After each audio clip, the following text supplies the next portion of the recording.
Hey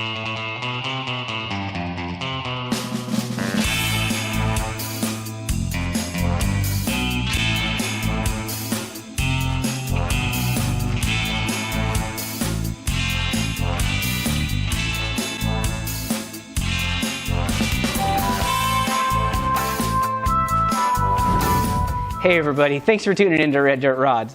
Now today we're continuing work on our 74 El Camino, and we're going to be working on plumbing. So the brakes were installed but never plumbed. So we're going to replace the original rubber brake lines with some stainless steel brake lines that came with the kit. And we're going to show you how to do it for your project. So this is our 74 El Camino, and we're going to go ahead and pull this wheel off. These are not the actual wheels that are going to stay on the car. This is just what we've got.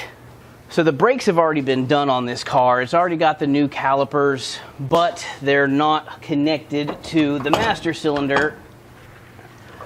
The originals are. So we're not going to use any of this. So we're just going to sit that back up here. If you come in here, this right here, this is the original style hose. We're going to replace it with a stainless steel hose. So these are our new hoses. So we've got to get this off. Now sometimes, matter of fact, most of the time, these are corroded and they don't come off very easily. So we're going to have to fight this, I have a feeling. We might get lucky. But the right way to do this is with a set of these. These are line wrenches. If you use a regular wrench on a brake line or fuel line, most often what happens is you round it off. These, as you can see, slide over the line and then they capture 5 sides. This would slide over like this and go like that, so it captures the entire nut so that it doesn't round it off.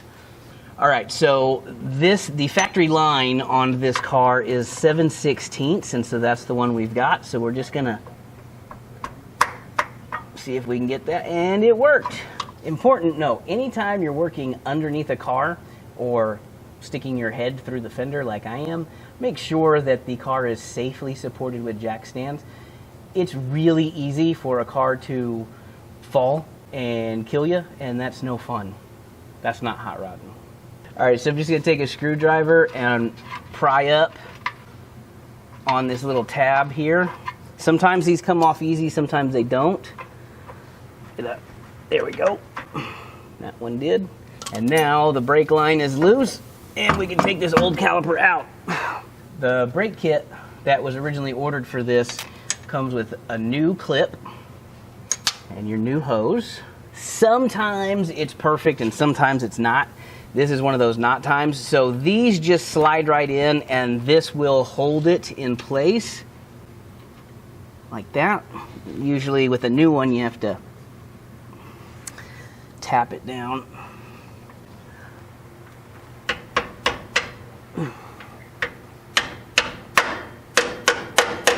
So I do happen to have these really cool gear wrench ratcheting line wrenches. Let's see if these will work. It does work a little bit easier if you kind of hold one side with your finger. Now we need a backup wrench. So this is 11/16. We're gonna use that as a backup wrench. And we're gonna bring our 7/16 on the line side. We're just gonna tighten this down nice and snug. This is very important. It's a banjo style fitting, and this is a banjo bolt. So it's got a hole going straight through the center and then 2 little holes that go through the side. That's where all your fluid goes through.